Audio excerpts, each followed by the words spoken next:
Woman lets a homeless black man take a shower in her house, but when she finds out who he is, she was shocked. On a cold winter night, Mary, a middle-aged woman with a generous heart, returned to her cozy, quiet home in a small American town. As she walked past a nearby park, she noticed a homeless black man huddled on a bench, shivering from the cold. His name was John, and something about his situation struck a chord with Mary, reminding her of her own brother, who had once been lost to the streets. Moved by compassion, Mary approached John with a warm smile.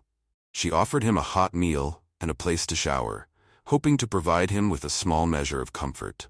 John, initially hesitant after facing countless rejections and prejudice, accepted her offer, grateful for her kindness. Mary welcomed John into her modest two-bedroom house, where she prepared a hot bath for him and laid out clean clothes that had once belonged to her late husband. While John was bathing, Mary decided to run to the market to buy some more groceries. When she returned, Mary was startled to see a police car parked outside her home. Her heart raced as she hurried towards her front door, where two officers were speaking with John, who looked visibly uncomfortable. He was trying to explain the situation, but it was clear things had taken a tense turn. With a firm but calm voice, Mary asked the officers what was going on. They explained that a concerned neighbor had called about a stranger in her house. Mary, indignant, defended John, explaining that she had invited him in to help him, offering him a hot bath and some food. The officers, realizing there had been a misunderstanding, apologized and left, but John was clearly shaken by the experience. Mary, ever gentle and understanding, sat with him and encouraged him to share his story. What John revealed next left Mary in shock. John revealed that he was a war veteran who, after returning home, had suffered severe trauma. This trauma led him to lose his family, his home, and eventually his dignity. He had spent years on the streets feeling invisible and ignored by society. Moved by compassion and a deep determination, Mary decided not just to offer John a temporary place to stay, but to help him rebuild his life. She supported him in seeking treatment for his trauma and assisted him in finding a job. Over time, John began to regain his self-esteem and reconnect with society. Word of Mary's kindness and John's recovery spread throughout the neighborhood, inspiring others to be more compassionate and less prejudiced. Their bond grew stronger, proving that with love and understanding, lives could be transformed. In the days that followed, Mary and John settled into a routine. Mary would leave early in the morning to work at the local grocery store, while John stayed home, helping with chores and slowly recovering both physically and emotionally. In the evenings, they would sit together, sharing stories and deepening their connection. John, initially withdrawn, began to open up. He talked about the horrors he had faced in the war and the emptiness that had consumed him after returning home. In turn, Mary shared memories of her brother Michael, whose disappearance still haunted her. One evening, Mary returned home with a stack of papers. "John, I found some clinics that offer treatment for veterans. I think it would be good for you to consider this," she said, offering him an encouraging smile. John took the papers, reading them carefully. "Thank you, Mary. I really appreciate everything you're doing for me, but I don't even know where to start." "You don't have to do this alone," Mary reassured him, gently holding his hand. "I'll be here to help." Gradually, John began attending a local clinic that offered psychological support for veterans. Over time, he made significant progress, regaining his self-esteem and a sense of hope. One day, while tidying up the house, Mary found an old family photo. She stared at the image of her younger brother, Michael, feeling a wave of sadness wash over her. With a heavy heart, she decided to share more of her story with John. "John," she said, her voice trembling, "I need to tell you something about my brother Michael. He disappeared many years ago. Whenever I see someone homeless, I think of him." John looked at the photo and froze, a familiar face triggering a flood of memories. "Mary, I think I've seen your brother." Mary's eyes widened in shock. "Are you sure? How was he?" "I don't know where he is now," John replied, his tone heavy with sadness. "But he was alive the last time I saw him. It was in a nearby city a few years ago. He seemed like he was searching for someone." Mary felt a surge of hope and fear. If Michael was still alive, she needed to find him, but where to start? Seeing her resolve, John too was determined. Together, they made a plan to search for Michael, knowing that their bond, forged in compassion and trust, could guide them through whatever lay ahead. Together, Mary and John embarked on their search for Michael with determination. They visited shelters, spoke with social workers, and put up posters around the city. It was an exhausting journey, but Mary refused to give up. Each small clue reignited her hope. One rainy afternoon, as they wandered through the city streets, they encountered a man who recognized Michael. He told them that Michael had been staying at a nearby shelter but was gravely ill. Filled with both anxiety and anticipation, Mary and John hurried to the shelter. Upon arrival, they were led to a small, dimly lit room where Michael lay. Mary could hardly believe her eyes. There was her brother, frail and weakened but unmistakably him. "Michael, it's me, Mary. I'm here," she whispered, tears streaming down her face. Slowly, Michael opened his eyes, his gaze focusing on the familiar voice. "Mary, is it really you?" he asked, his voice barely audible. "Yes, it's me," she replied, taking his hand gently. "I'm here, and you're going to be okay now." John stood quietly by, feeling a profound sense of gratitude. Despite the hardships he had faced, he realized he had found something far more valuable than he ever imagined. A family. With Mary and John's support, Michael was transferred to a hospital where he received the care he desperately needed. Over time, he began to recover, and the bond between the siblings was slowly rebuilt. Mary continued to stand by John, helping him in his recovery while also caring for Michael. The presence of both men brought a new sense of purpose and peace to Mary's life. John, inspired by Mary's unwavering support, decided it was time to give back. He wanted to rejoin society and sought out a job. With Mary's help, he landed an interview at a local small business. On the morning of the interview, Mary asked, "Are you ready for this?" John smiled, his confidence restored. "Yes, I am. And no matter what happens, I'm grateful for the chance you've given me." The interview was a success, and John got the job. He returned home with a bright smile, knowing he was finally on the right path. Together, Mary and John not only helped Michael recover, but also began to extend their efforts to others in the community. Their story spread, inspiring others to be more compassionate and to help those in need. The bond between Mary and John grew stronger every day, showing that with love, understanding, and determination, lives could be transformed, and redemption was always within reach. Over time, the routine of Mary, John, and Michael settled into a comfortable rhythm. John was thriving at his new job, and though Michael remained frail, he was slowly showing signs of recovery. The small circle of friendship and support they had created became a source of strength for them all. One afternoon, after work, John decided to stop at a local cafe to enjoy a rare moment of peace. As he sat quietly in a corner, he overheard a conversation at the nearby table. The name Megan caught his attention. John's heart skipped a beat. Megan was the name of his daughter, whom he hadn't seen in years. Curious and hopeful, John approached the two women at the table. "Excuse me," he said cautiously, "I couldn't help but overhear. You mentioned someone named Megan. May I ask who you're talking about?" The women, surprised by his sudden approach, exchanged glances but could see the sincerity in John's eyes. One of them replied, "Megan is my niece. She lives here in the city but has been struggling ever since her mother passed away. Why do you ask?" John felt a wave of emotions crash over him. Could it be the same Megan? His Megan? His hands trembled as he asked, "Please, could you tell me more? I'm her father. I lost touch with her years ago." The women were shocked. The one who had spoken hesitated, but seeing the anguish and hope in John's face, decided to help.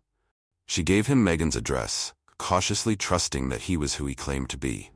John rushed home, his mind racing. He found Mary in the kitchen and blurted out the news. "Mary, I think I found a lead on my daughter. We need to go to this address."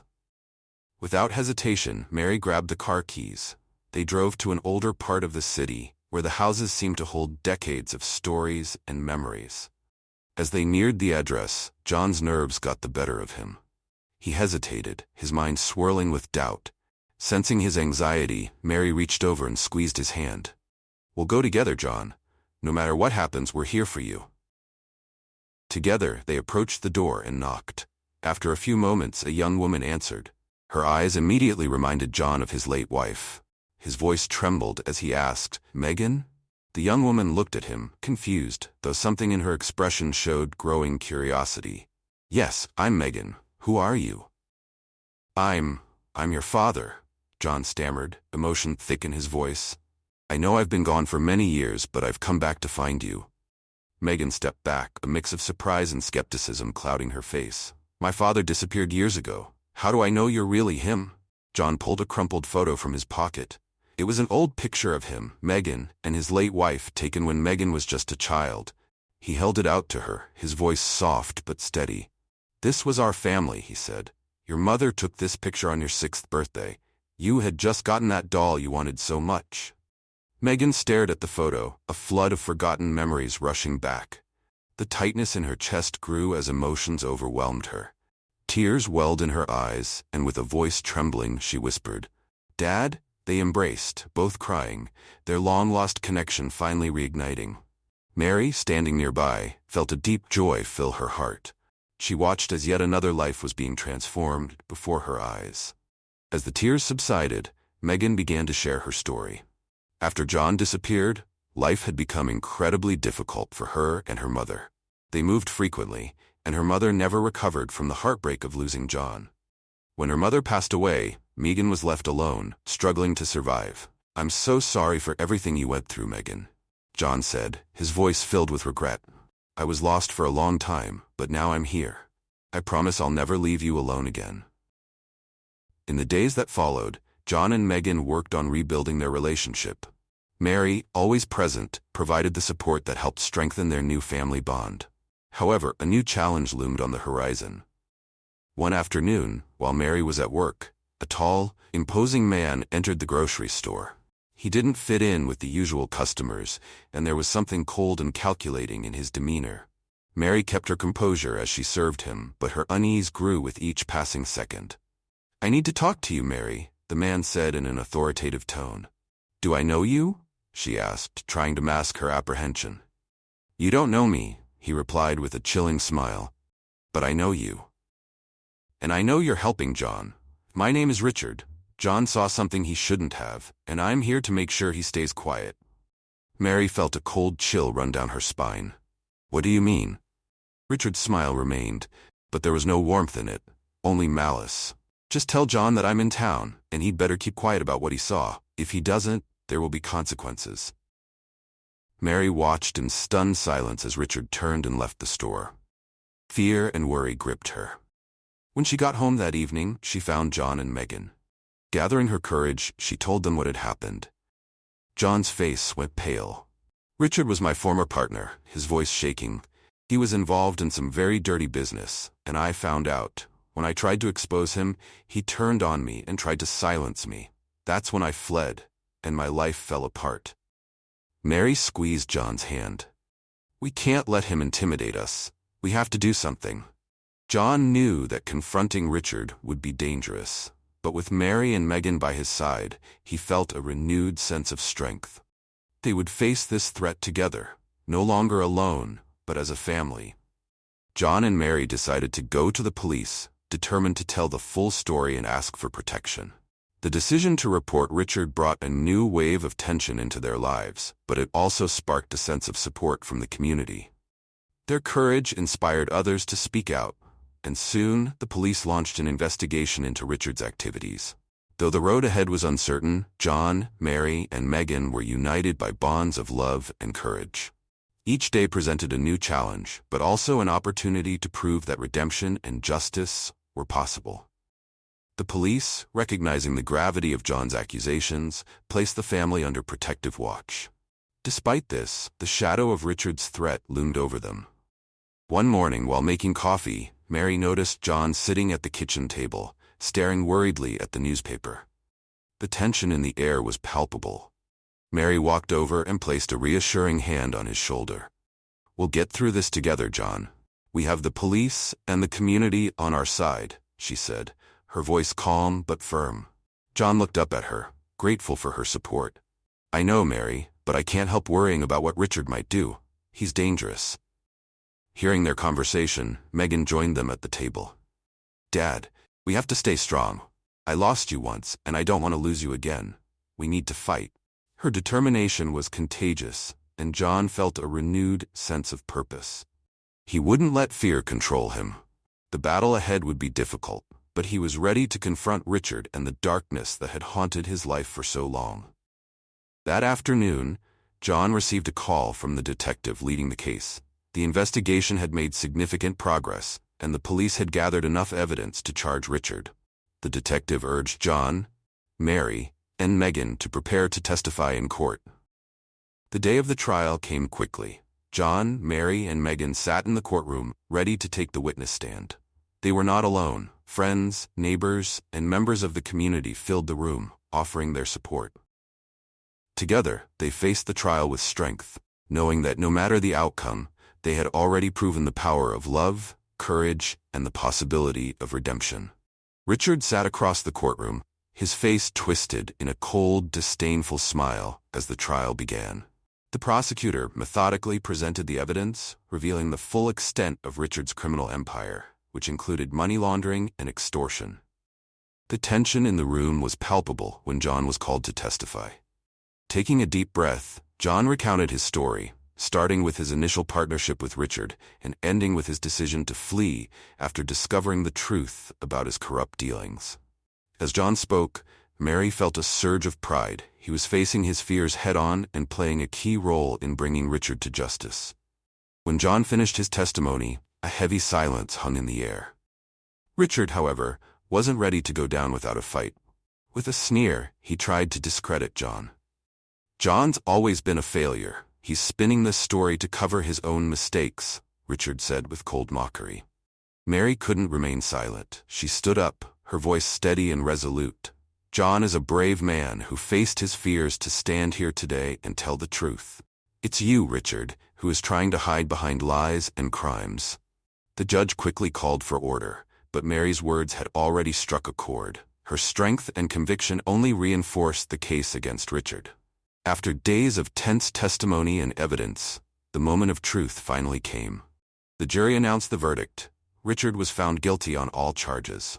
The courtroom erupted in applause, and John felt an immense weight lift off his shoulders. With tears in his eyes, he turned to Mary and Megan. "We did it," he whispered, his voice full of emotion.